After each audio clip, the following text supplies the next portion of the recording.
দেখা দিম মই সপোন যাম দিম ব্ৰহ্মপুত্ৰ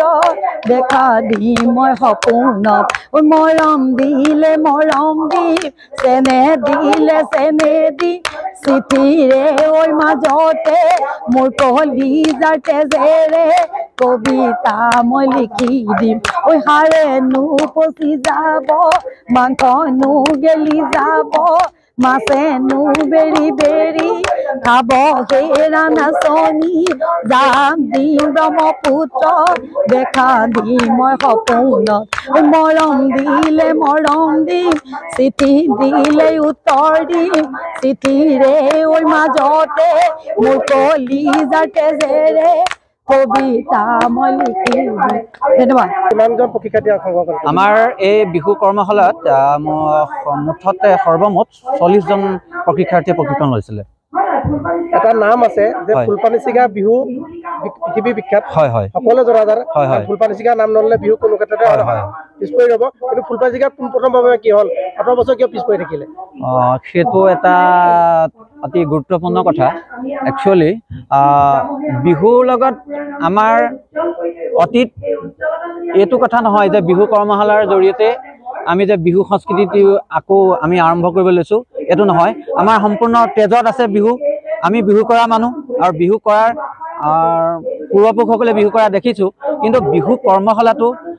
জৰিয়তে আমি নৱপ্ৰজন্মকে আমি শিকাই দিব বিচাৰিছোঁ যে বিহুটো আমাৰ অবিচ্ছেদ্য অংগ সংস্কৃতিৰ এটা অবিচ্ছেদ্য অংগ আহোম ৰজাৰ দিনৰ পৰাই ফুলপানী চিগা ঢোল বনায় কিন্তু বৰ্তমান অস্তিত্ব সংকটৰ ঢোল সংকট হয় হয় এঘৰ ব্যক্তিয়ে মাত্ৰ ঢোলৰ এই পৰম্পৰাটো ৰক্ষা কৰিছে কি ক'ব উঠি অহা প্ৰজন্মক কি ক'ব আমি ভাবোঁ সংস্কৃতি জীয়াই ৰাখিবলৈ মানুহৰ মনত সাংস্কৃতিক এটা মন থাকিব লাগিব আমি ভাবোঁ নৱপ্ৰজন্মৰ এই ক্ষেত্ৰত কোনো মই পিছ পৰি আছে বুলি বৰ্তমান নাভাবোঁ বৰ্তমান দেখিছোঁ নৱপ্ৰজন্মৰ এই ক্ষেত্ৰত সংস্কৃতিৰ ক্ষেত্ৰত খেলুৱৈ সুলভ মনোবৃত্তিতে হওক বহুতখিনি আগবাঢ়িছে এইটো আমাৰ কাৰণে শুভ লক্ষণ আমি ভাবোঁ আমাৰ নৱপ্ৰজন্মই এইটো আঁকোৱালি ল'ব যিঘৰ ব্যক্তিয়ে ফুলপানী চিগা বৰ্তমান ঢোল বনাই থাকে সেই ব্যক্তিসকলে আক্ষেপ কৰিছে যে তেওঁলোকে বৰ্তমান এই সংস্কৃতি ৰক্ষা কৰিছে নৱপ্ৰজন্মৰ কোনো আগবাঢ়ি অহা নাই সংস্কৃতি ৰক্ষা কৰিবৰ কাৰণে আপুনি কি ক'ব হয় বিহুৰ এই ক্ষেত্ৰত মই মন্তব্য দিবলৈ অলপ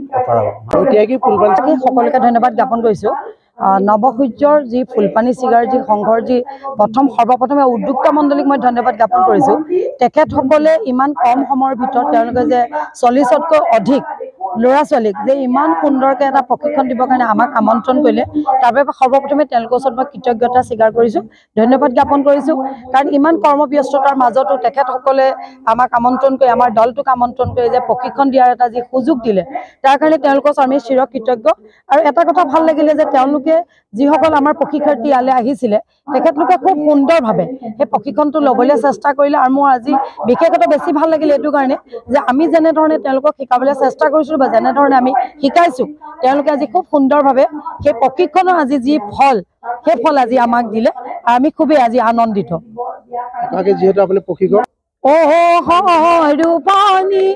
তুমি আমাৰ নাচনী নানাচো বুলিলে ওলাই চকু পানী ঐ তুমি যে ভাবিছা ৰূপনী তুমি বৰ ধুনীয়া ৰূপনী তোমাতকৈ ধুনীয়া নাই ৰূপনী তুমি আমাৰ নাচনী নানাচো বুলিলে ওলাই চকু পানী